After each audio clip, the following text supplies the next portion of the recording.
Hi team, welcome to um, another episode of Phoughts. I'm Phil, and today we're well. Today, no, I'm Phil, and these are my thoughts. And today, my thoughts are on a Gameology Pokemon TCG mystery box. So the way this worked is I went up to the counter and there was a piece of paper that indicated these were for sale. So I asked for one, and the guy said, pick a number 1 through 10. And I said 9. Amy, my partner, said 7, but I thought that was too obvious. So I went with 9. And then he said left or right, and I said right. And he went and grabbed this box, which I just showed you. I hope that's being picked up appropriately. Sorry, I've got on this side, I've got the stick, which you can see here, is to access something in the roof, which you can't see. So like ignore that. And then that's a camping chair, which I just haven't found space to put anywhere. And then that is a door, like a little fence thing to stop babies. I don't have a baby. We don't have a baby, but like it's to stop babies and dogs. We don't have a dog, but we did have a dog for a little. But it's just yeah. Anyway, don't. Sorry, it's we can ignore the fence. Let's get back to the cards. Let's start the unboxing process. So here we have the box. Um, let's have a look at what we get. I'll need to. So I'm just using some scissors I found in my drawer to get the sticker off, and I'm hoping I don't damage anything because I should tell you how much it cost. It was $39.95, and I can't remember what was in it. There was some stuff. So let's have a look at what we've got. All right, there's a number of things in here. Can you see in there? So we've got some form of Asian card. I should get this out of the way so you guys can see better. And I've just got stuff around the place because this is my working space. And that's actually aligned. It's the camera angle that's weird. So I'll just fix that up. Yeah, there we go. So we got one deck of card booster pack, and we also have something else. So it's another Japanese card of some sort. We got some nice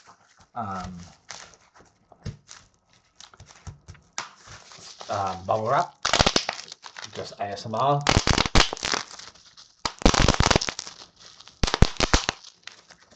So that was for all you ASMR people. All right, let's get started. All right, thanks for hanging out there. So this is what I've got. So let's start off with this. Can you? All right, my camera isn't really focusing. So my phone says this is worth $2.40, and it is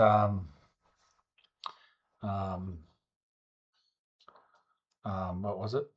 So it's I think it's Japanese, and it is a Charcadet, $2.42. So that's pretty good. It's a bit hollow. It's a bit shiny. So let's put that there. So Google has said that this is worth like $35 to $40, I think. Yeah, $37, I think, and that's worth $20. So let's have a look at what we get.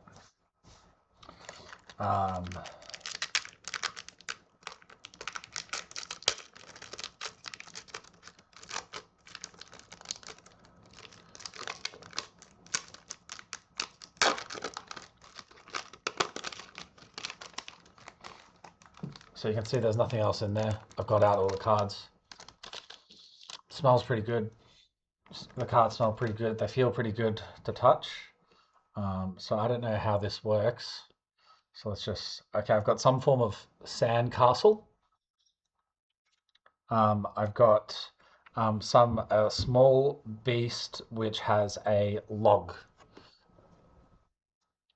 I've got, it's not oddish. And then I've got some form of woman and a swan. So nothing special there. But, you know, that's the fun, right? The sandcastle seems to have a lot of HP. Um, and it's an evolution. But the swan's also an evolution from a duck, which I think might be a reference to the swan duck myth, the ugly little duckling.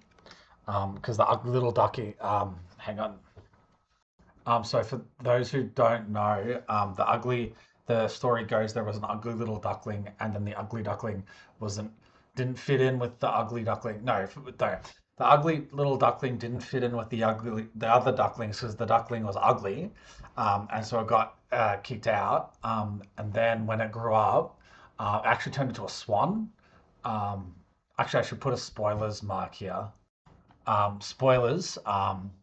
Just well, I guess I've already told the story, so it's not really. I'm not spoiling anything, I suppose. But yeah, anyway, that's the story. And let's open up the Mega Evolution Phantasmal Flames pack. All right, and this has got 10 additional game cards. The other one actually only had 5. So a little bit more at play here. And I think this is one of the ones where they do it in the clips and they put the back at the front or something. So I'm going to try and do that, but I don't know if it'll work. So just straight off the bat, it smells pretty good.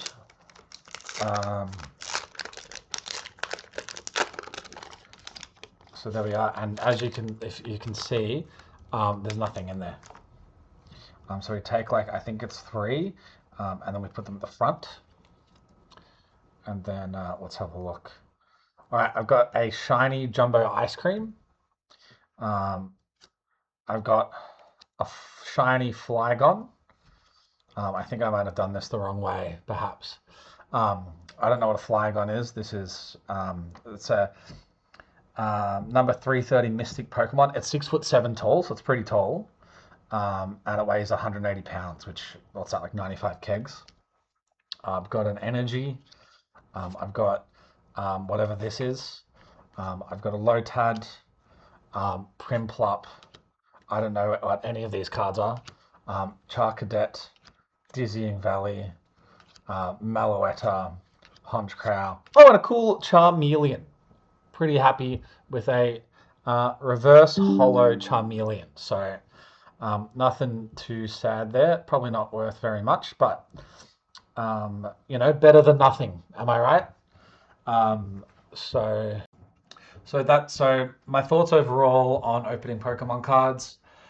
Definitely, um, the dopamine is pretty good. Definitely felt a rush. Um, it's comparable to gambling. I'm not sure if you've played the pokies or the slot machines they call in America, but definitely comparable to that. Would I do it again? Probably. Would I make a habit or career out of it? Probably not. Um, Overall, I'd give the experience a 6 to 7 out of 10. 6, 7, 6, 7. Um, but would I recommend this to small children? Probably not as well. But I would because actually it's a kids game, and I suppose these cards are made for playing with, not for um, gambling with. So that's probably my thoughts. That's probably Phil's thoughts on Pokemon card. Just adopting the H from Phil's thought. Yeah. Sorry, that was. So yeah, sorry, it's coming. All right, I'm just out of focus. I'm just gonna. All right, we're back. Um, so yeah, overall, a pretty good experience. Um, for $40, what else could I get for $40? Probably 2 tickets to a cinema. The Odyssey's coming out soon, which looks pretty interesting. I've seen lots of complaints online about its um, lack of historical accuracy, but my take, for what it's worth, is ultimately um, it's a fantastical story, and so who really cares whether it's historically accurate or not? Like they could have, I don't know, first person visual drones in there, and if they're done well, all the better. In fact, maybe they're using first person visual drones, or for first person view drone.